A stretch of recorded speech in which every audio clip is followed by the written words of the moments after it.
On the morning of May the 9th, 1981, cracks started appearing in the garden of a home in Winter Park in Florida.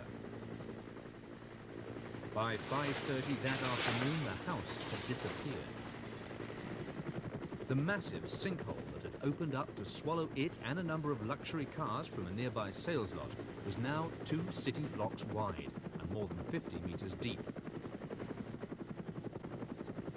Faced with a damages bill of $4 million, the state authorities decided to take action to prevent such a disaster happening again. Here, a research team is gathering data for the Sinkhole Research Institute, established the following year at the University of Central Florida. Map we've prepared here at the Sinkhole Institute. Sinkholes aren't exactly a recent phenomenon. Civil authorities here have always had to deal with the problems caused by them: loss of buildings, damaged roads and water pipes, and interrupted power supplies. As the Institute's director, Barry Beck, points out, the research team soon discovered that sinkholes are actually an ancient phenomenon.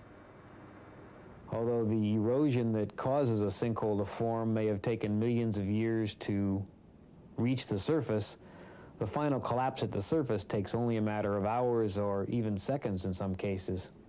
So one has the feeling that it's rather instantaneous, even though it's taken many millions of years in the forming. From the time cracks first appeared in the garden of this home in April 1988, it would take 24 hours for houses to collapse into the gaping hole which was opening up. The event, recorded on amateur video by a local resident, was tragic for the families living here. But this was a tragedy that could have been prevented.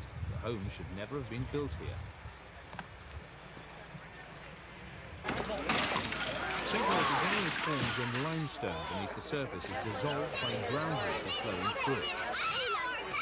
Cavities, and in some cases great caves, are formed. Eventually surface materials collapse into these cavities. If the site is urban, a disaster occurs. Homes and possessions are swallowed up simply because they've been built on the wrong site. Many of the lakes of the area have been formed in this way, but urban planners knew little of this and couldn't avoid the danger sites.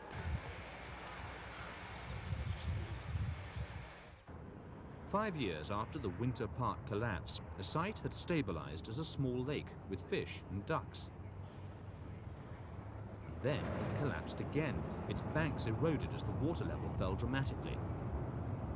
Rubble was dumped onto its banks in an effort to re-stabilise them.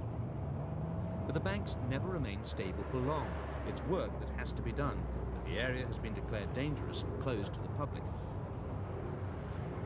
After gathering information on about 1,400 sinkholes in the state, the Institute has concluded that they're likely to recollapse again at regular intervals for up to 100 years.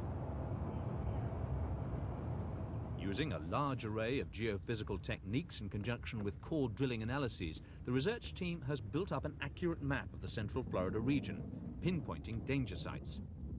One of the most successful methods of charting the substrata beneath the surface is a ground-penetrating radar system. A box containing an antenna is towed across the area being analysed. Beams are bounced off subterranean layers of rock and soil back into a recorder.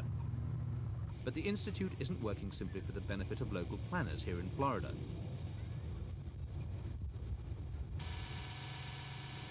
Karst terrain where sinkholes occur covers about 15% of the planet's surface. Information gathered here will benefit urban planners worldwide.